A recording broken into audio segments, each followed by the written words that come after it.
കർത്താവേ, നിന്റെ ഉന്നതമായ നാമത്തിന് സ്തോത്രം ചെയ്യും. കർത്താവേ, നിന്റെ വിശുദ്ധ പൗരോഹിത്യത്തെ മഹത്വപ്പെടുത്തണമേ. കർത്താവെ, സഭയിലുള്ള സാന്നിധ്യം പ്രകടമാക്കണമേ. 40 വർഷം ഞാൻ അർപ്പിച്ച കൃപയുടെ യുഗതിയാണ്. കൃപാസ്ഥാനത്താറെ ജീവനോടെ പ്രത്യക്ഷപ്പെട്ട മാതാവിൻ്റെ മാധ്യസ്ഥ ഇന്ന് അങ്ങയുടെ മക്കളെ പ്രാർത്ഥന കൂടുന്ന എല്ലാ മക്കൾക്ക് വേണ്ടി പ്രാർത്ഥിക്കുകയാണ്. കർത്താവെ, മനസ്സ് വേദനിക്കുന്ന എല്ലാ വിഷയങ്ങളും, അവരുടെ മനസ്സ് വേദനിപ്പിക്കുന്ന എല്ലാ വ്യക്തികളും ഇപ്പോഴും ഈശോയുടെ നാമം നിർവീര്യമാകട്ടെ. കർത്താവെ, മനസ്സ് വിഷമിപ്പിക്കുന്ന സാഹചര്യങ്ങൾ, ചെയ്തെടുക്കേണ്ട ഉത്തരവാദിത്തങ്ങൾ, മറ്റുള്ളവർ നമ്മളെ പഴി പറയാൻ സാധ്യതയുള്ള എല്ലാ വിഷയത്തിൻ്റെ മേലും കർത്താവിൻ്റെ കരുണ ചൊരികയും നിങ്ങളെ കർത്താവ് ഇന്ന് നിലനിർത്തി തരികയും ചെയ്യട്ടെ.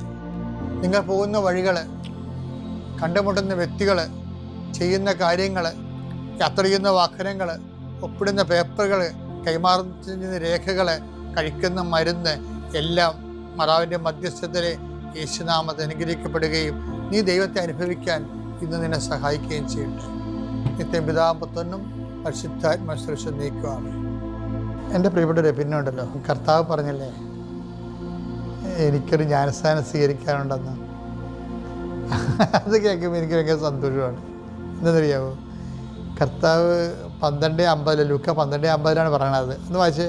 എനിക്ക് ഒരു സ്നാനം സ്വീകരിക്കാനുണ്ട്, എനിക്ക് സ്നാനം സ്വീകരിക്കാനുണ്ട്, അത് നിവൃത്തിയാകുവോളം ഞാൻ എത്ര ഞെരുങ്ങുന്നു. അപ്പം അതായത് ഈശോ തീഷ്ണമായി ആഗ്രഹിക്കണം. അപ്പം എന്താ ഈ ജ്ഞാനസ്നാനം എന്ന് പറഞ്ഞാൽ എന്താ ഉദ്ദേശിക്കുന്നത്? കർത്താവ് സ്വീകരിക്കാതിരുന്ന പീഡാസഹനങ്ങളെയാണ് ഇത് പറയണത്. ലൂസിയുടെ ലേഖനം ഇല്ലേ, റോമ 6:3 എടുത്തേ. യേശുക്രിസ്തുവിനോട് ഐക്യപ്പെടാൻ ജ്ഞാനസ്നാനം സ്വീകരിച്ച നാം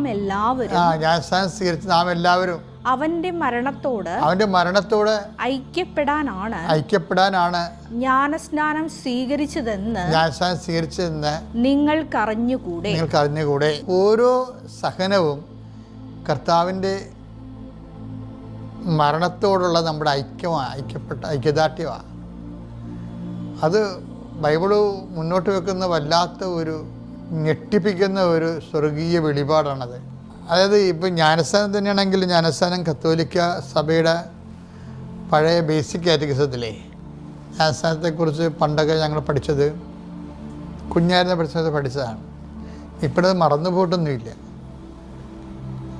അതായത് ജ്ഞാനസ്ഥാനം കർമ്മദോഷം ഉണ്ടെങ്കിൽ അതും ഉത്ഭവദോഷവും നീക്കി നമ്മളെ ക്രൈസ്തവരും ദൈവത്തിൻ്റെ മക്കളുമായി തീർക്കാനുള്ള കൂദാശയാണെന്നാണ്. അപ്പം ജ്ഞാനസ്ഥാനം എന്ന് വരുമ്പോഴത്തേക്കും നമ്മൾ ദൈവത്തിൻ്റെ മക്കളായിട്ട് മാറുകയാണ്.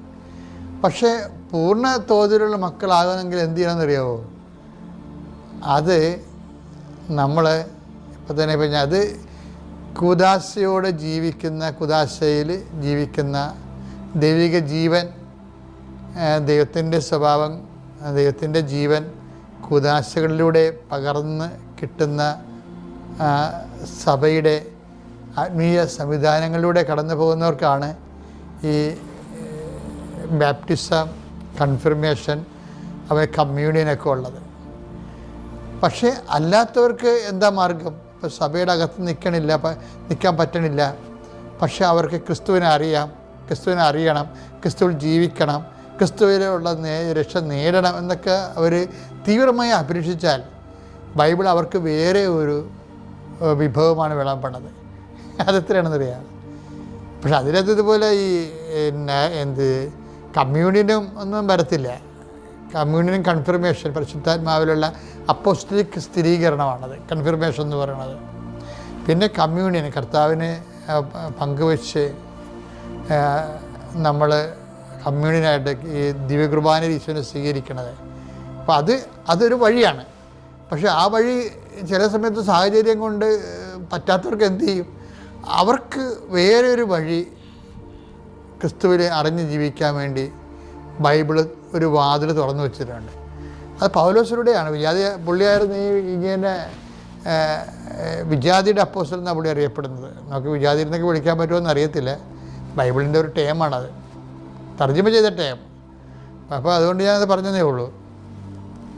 അപ്പോൾ പുറജാതിക്കാരെന്നാണ് പൊതുവെ ചില ബൈബിൾ എഴുതിയിരിക്കുന്നത്. അതായത് ക്രിസ്തുവിൻ്റെ വിശ്വാസത്തിന് പാരമ്പര്യ വിശ്വാസത്തിന് പുറത്തുള്ളവർ, പാരമ്പര്യ വിശ്വാസത്തിന് പുറത്ത് ജനിച്ചു പോയവർ, അവർക്ക് എങ്ങനെയാണ് ക്രിസ്തുവിൽ എന്തുമാത്രം ആൾക്കാരാണത് അറിഞ്ഞിരിക്കുന്നത്.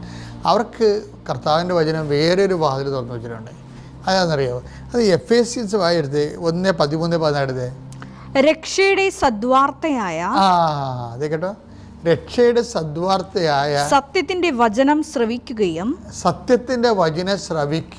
അവനിൽ വിശ്വസിക്കുകയും ചെയ്ത നിങ്ങളും വാഗ്ദാനം ചെയ്യപ്പെട്ട പരിശുദ്ധാത്മാവിനാൽ അവനിൽ മുദ്രിതരായിരിക്കുന്നു. മുദ്രിതാണ്, കൺഫേംഡ് ആണെന്നാണ്.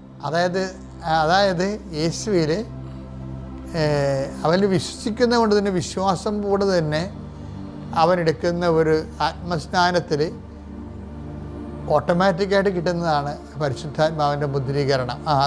നല്ല സൂപ്പർ ഒരു പുതിയ വാതിലാണ് പൗലോസ് ചെയ്യണത്. വായിച്ചത് അടുത്ത വായിച്ചേ, എഫേസ്യസ് 1:14 അവിടുത്തെ മഹത്വം പ്രകീർത്തിക്കുന്നതിനുള്ള അവകാശം നാം വീണ്ടെടുത്ത് സ്വന്തമാക്കുന്നതുവരെ, അവിടുത്തെ മഹത്വം പ്രകീർത്തിക്കുന്ന അവകാശം നാം വീണ്ടെടുത്ത് സ്വന്തമാക്കുന്നവരെ, ആ അവകാശത്തിന്റെ അച്ചാരമാണ് ഈ പരിശുദ്ധാത്മാവ്.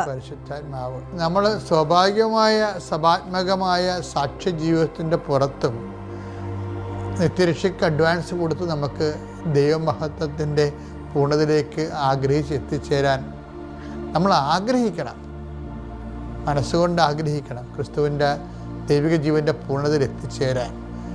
പിന്നെ ബാക്കിയുള്ള കാര്യങ്ങൾ കർത്താവിൻ്റെ കയ്യിലാണുള്ളത്. നിൻ്റെ സത്യസന്ധമായിട്ടാണ് ദൈവത്തിൻ്റെ മഹത്വത്തിന് നമ്മൾ സാക്ഷ്യം എന്ന് പറയുമ്പോൾ എന്താണെന്നറിയാമോ? മഹത്വത്തിൻ്റെ സാക്ഷികൾ എന്ന് വെച്ച് കഴിഞ്ഞാൽ നമുക്ക് സഹനമായിരിക്കും കിട്ടുന്നത്.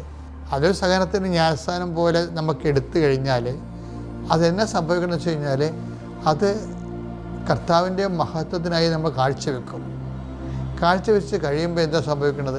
ആ മഹത്വത്തെക്കുറിച്ച് വായിച്ചു, ഒന്നിനു വായിച്ചു 14 എഫേസ്യസ് 1:14 അവിടുത്തെ മഹത്വം പ്രകീർത്തിക്കുന്നതിനുള്ള അവകാശം നാം വീണ്ടെടുത്ത് സ്വന്തമാക്കുന്നത് വരെ ആ അവകാശത്തിന്റെ അച്ചാരമാണ് ഈ പരിശുദ്ധാത്മാവ്. പക്ഷെ പറഞ്ഞതാണ്, ഏതെങ്കിലും തരത്തിലൊരു സഹനം വന്നാൽ ക്രിസ്തുവിൻ്റെ മരണത്തോട് ഐക്യപ്പെടുത്തി നമ്മുടെ സഹനത്തെ മാറ്റണം. അപ്പം നമ്മൾ അങ്ങനെ മാറ്റിയാൽ നമ്മൾ പരാതിപ്പെടത്തില്ല. നമ്മൾ ഉപദ്രവിച്ചവർ ക്ഷമിക്കും. നമ്മൾ ക്രിസ്തീയ ക്ഷമ എന്നൊക്കെ പറഞ്ഞാൽ എന്താണെന്ന് അറിയാമോ? അത് ജ്ഞാനസ്ഥാനത്തിന് നമ്മളെ സഹായിക്കുന്നതാണ്. സഹനം തരുന്ന ആൾക്കാരെ, അതിലൂടെയാണ് നമുക്ക് നിത്യരക്ഷ നേടിയെടുക്കാൻ കഴിയണത്. അതിമനോഹരമാണ്. അപ്പോൾ ഒന്നിനും വിഷമിക്കരുത്. ആരെങ്കിലും എന്തെങ്കിലും പറഞ്ഞു വിചാരിച്ചാൽ ക്രിസ്തുവിനെ പ്രതി ഏറ്റെടുത്തിട്ട് പരമാവധി, ആദ്യമൊക്കെ കുറച്ച് പാടായിരിക്കും, പതുക്കെ ഞങ്ങളും ഇപ്പോൾ പൗലോസ് പറഞ്ഞില്ലേ, ഞങ്ങൾ പോലും വിജയിച്ചവരായി കാണപ്പെടണമെന്നില്ല, എന്ന് നിങ്ങൾ വിജയിക്കണമെന്നാണ് ഞങ്ങളുടെ ആഗ്രഹം എന്നൊക്കെ പൗലോസ് പറയുന്നില്ലേ. അപ്പം അതൊരു പ്രോസസ്സാണ്.